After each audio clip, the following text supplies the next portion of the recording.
Hello viewers, আসসালামু আলাইকুম। আশা করি সকলে ভালো আছেন। হ্যাঁ, আমিও ভালো আছি। আজকে আপনাদেরকে দেখাবো আপনারা সাপ কিভাবে ধরবেন, সেটা আপনাদেরকে শেখাবো। একদম সহজ এবং সিম্পল, একদম সহজভাবে আপনারা কিভাবে ধরবেন। দেখেন কি লাফালাফি করতেছে সাপটা।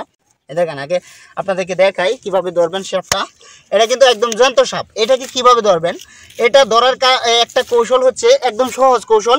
এটা কিন্তু এভাবে ধরতে গেলে আপনাকে কামড় মারতে পারে, সেজন্য যে কোনো ধরনের ঝামেলায় পড়তে পারেন আপনি, সেটা আমি বলতে চাচ্ছি না। এখন কথা হচ্ছে এটা সহজে কিভাবে ধরবেন দেখাই আপনাদেরকে।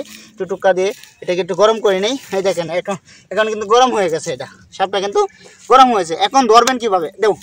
এটা তেনা নেবেন, এটা নেকড়া বা তেনা এইরকম নেবেন। আপনার কাছে যদি কোনো গামছা বা রুমাল থেকে থাকে, সেক্ষেত্রে সেই রুমাল অথবা গামছাটা নিয়ে নেবেন। দেখেন আমি নিয়ে নিলাম। এটা দিয়ে আপনি কিন্তু সাপ ধরতে পারবেন একদম সহজে। কিভাবে ধরবেন সেটা আমি এখন দেখিয়ে দিচ্ছি আপনাদেরকে। এটা কি করবেন, সাপটাকে একটু গরম করে নেবেন, মানে রাগান্বিত করে নেবেন। এই যে দেখেন রেগে গেছে, ও কিন্তু রেগে গেছে। এখন যদি আপনি রুমালটা ওর সামনে ধরেন, সে কিন্তু কামড় দিতে চাবে আপনাকে কামড় দিতে গিয়ে রুমালে আটকা পড়বে। এটা কিভাবে পড়ে সেটা আমি দেখাই দিচ্ছি আপনাদেরকে।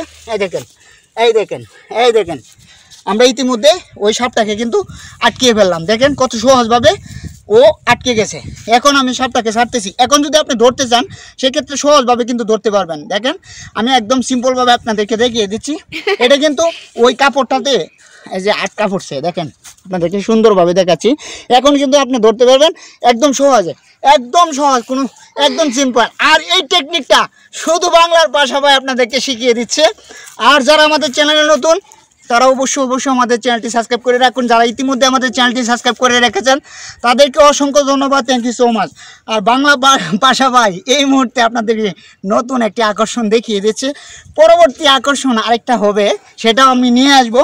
আর এখন আবারও আপনাদেরকে দেখাচ্ছি, কারণ আপনাদের হয়তো বিশ্বাস হবে না এই সাপটা কীভাবে ধরলাম, এত সুন্দরভাবে সহজভাবে কিভাবে ধরে ফেলেছি। সেটা যদি না বিশ্বাস হয়, সেক্ষেত্রে আমি আবারও দেখাচ্ছি। এটাকে ছেড়ে আমি কিন্তু কোনো এডিটিং করি না, একদম ক্লিয়ার ভিডিও ছেড়ে থাকি, এডিট ছাড়া, নন এডিট যেটাকে বলা হয়। এটা এভাবে আমি ছেড়ে থাকি। সেই জন্য কিন্তু একটু এদিক সেদিক হতে পারে কথাবার্তার, সেজন্য কমা দৃষ্টিতে দেখবেন। যারা আমাদের চ্যানেল নতুন, তারা অবশ্যই আমাদের চ্যানেলটি সাবস্ক্রাইব করে রাখুন। যারা ইতিমধ্যে আমাদের চ্যানেলটি সাবস্ক্রাইব করে রেখেছেন, তাদেরকে অসংখ্য ধন্যবাদ, থ্যাংক ইউ সো মাচ। আমি আবারও দেখিয়ে দিচ্ছি আপনার সাপটা কীভাবে সহজে ধরবেন। যে কোনো সাপ ধরতে পারবেন আপনারা, আপনার ইচ্ছা মতো করে সাপটাকে ধরতে পারবেন। এটাকে একটু রাগান্বিত করে নেবেন। দেখেন আমি রাগান্বিত করে নিচ্ছি।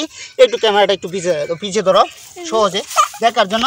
এভাবে আপনাকে রাগাবেন। দেখেন আমি এই সাপটাকে রাগাইলাম। রাগানোর পর দেখেন আমি একটু সামনে ধরে দিলাম।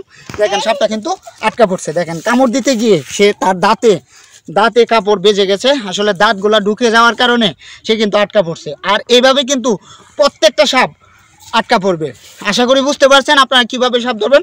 তারপর কপ করে, বুঝছেন তো আপনারা, তারপর কপ করে এটাকে ধরে ফেলবেন। আর এই টেকনিকটা শুধু বাংলার ভাষা ভাই আপনাদেরকে দেখিয়েছে। আর যারা আমাদের চ্যানেল নতুন, তারা অবশ্যই আমাদের চ্যানেলটি সাবস্ক্রাইব করে রাখুন। আমি ইদানিং দেখতে পাচ্ছি আমার সাবস্ক্রাইবার কমে যাচ্ছে। আর আপনারা একটু দয়া করে সাবস্ক্রাইব বাড়িয়ে দেন। সকলে আমাদের পাশে থাকেন, শেয়ার করেন। আর বাংলার ভাষা ভাই আর কি নিয়ে আসে সেদিকে চোখ রাখুন। ধন্যবাদ সবাইকে, ভালো থাকবেন, সুস্থ থাকবেন, আল্লাহ হাফেজ।